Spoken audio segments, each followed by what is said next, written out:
आयुष मंत्री ने बाढ़ प्रभावित क्षेत्रों का दौरा कर राहत कार्य तेज करने के दिए निर्देश।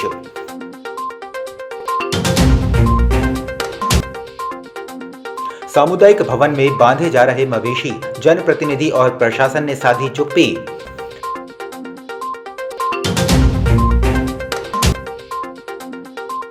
गणेश जी की प्रतिमा को अंतिम रूप देने में जुटे मूर्तिकार।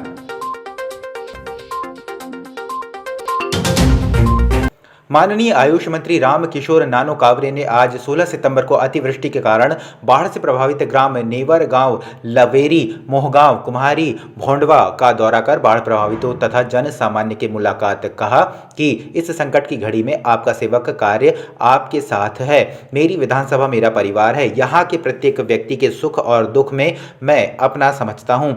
मंत्री श्री कावरे ने उपरोक्त ग्रामों में जिन जिन क्षेत्रों पर नुकसान ज्यादा हुआ है वहां जाकर स्थितियों का अधिकारियों के साथ जायजा लिया। उन्हें मौके पर ही निर्देश दिए कि अभी फोटो खींच ली जाए और मुआवजा प्रकरण बनाने की कार्रवाई प्रारंभ की जाए। बचाव राहत कार्य में भी तेजी लाने के निर्देश दिए। तहसील मुख्यालय ग्राम पंचायत किरनापुर अंतर्गत ग्राम सोनपुरी में निर्मित सामुदायिक भवन में ग्राम के उक्त भवन के बाजू में रहने वाले व्यक्तियों द्वारा अवैध रूप से कब्जा कर मवेशियों को बांधा जा रहा है, जिस पर बीते कई वर्षों से ग्राम पंचायत द्वारा ध्यान नहीं दिया जा रहा है। इस संबंध में ग्रामीण बताते हैं कि यह सिलसिला अभी से नहीं अपितु पिछले कई सालों से चल रहा है। इस दिशा में ग्राम पंचायत किरनापुर के ना तो पूर्व सरपंच ने कोई पहल की है और न ही वर्तमान सरपंच द्वारा पहल की गई है, जिसके कारण उक्त शासकीय भवन समुचित देखरेख व निगरानी के अभाव में मवेशी पालने का केंद्र बन चुका है।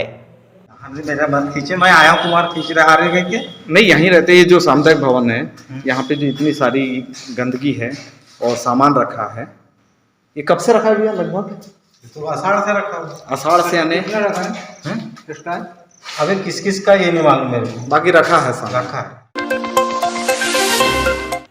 तहसील मुख्यालय किरनापुर के वार्डों और अंतर्गत ग्राम सोनपुरी में तेज बारिश, नमी और पानी के कारण हालात और भी बिगड़ते जा रहे हैं, जिसके कारण बने मिट्टी के मकानों के गिरने की संख्या बढ़ती जा रही है। पीड़ित परिवार का रहना खाना मुश्किल हो रहा है। वहीं भाजपा प्रत्याशी राजकुमार कर्राहे द्वारा किरनापुर पहुंचकर बारिश से क्षतिग्रस्त मकानों का जायजा किया एवं पीड़ित परिवार से उनके रहने खाने पीने संबंधी जानकारी ली। साथ ही सोनपुरी ग्राम पहुंचकर अपने करीब रिश्तेदार के मकान को तात्कालिक ठहरने की व्यवस्था बनाने हेतु ताला खुलवाकर पीड़ितों को रहने की स्वीकृति दी।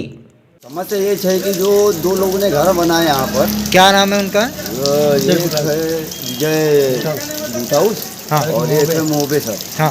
इन्होंने क्या किए हैं कि ये जो नाली जाती है उसी के ऊपर पे अतिक्रमण करे घर बना रहा है। जैसे आपके घरों में पानी घुस पूरा गया, पानी डंप हो रहा है तो पूरा घर और आप गिरने वाला है। गिरने वाला है पूरा घर। आपके पास रहने की क्या व्यवस्था है? कुछ भी नहीं है। शासकीय जमीन में बनाया और आप लोगों के मकान में पानी घुस रहा है। पूरा पानी, रहने की कंडीशन कुछ भी नहीं है, रह ही नहीं सकते अपन। साल में हमने अभी देखा है कि जो 3 मकान हैं ये पूरी तरह से क्षतिग्रस्त हैं और नीचे की जो मिट्टी है, क्योंकि कच्चा मकान है तो नीचे की जो मिट्टी है पूरी तरह से मुरमुरा गई, क्योंकि 1-1 फीट पानी भरा रहा है पूरी रात।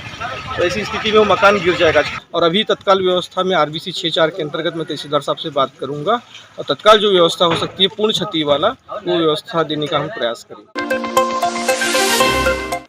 गत दिनों हुई अतिवृष्टि वर्षा से नदी नालों में आई बाढ़ से तबाह हुए प्रभावित परिवारों से मिलने घर घर पहुंचकर हर संभव मदद करने का आश्वासन दिया गया। पूर्व विधायक मधु भगत लामता क्षेत्र में बगीचा टोला, चमन टोला, लामता में पीड़ित परिवार से मिलकर शासन प्रशासन से मुआवजा दिलाने की बात की है। पूर्व विधायक मधु स्थिति का मुआयना कर राजस्व विभाग के वरिष्ठ अधिकारियों से दूरभाष में चर्चा कर तत्काल मुआवजा दिलाने की बात कही। इस अवसर में लामता क्षेत्र के वरिष्ठ कार्यकर्ता की मौजूदगी रही। बहुत ज़्यादा ग्रसित हुए हैं। लाइन से भी मैंने देखा 15-20 मकान सब के सब ढह गए।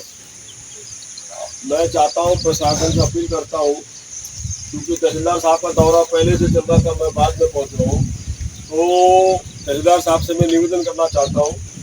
तहसीलदार साहब, प्रशासन से मैं गुहार लगाता हूँ कि इन गरीबों का मुआवजा तत्काल बनाया जाए, ताकि इनका आकलन करके इनको मुआवजा दिया जाए।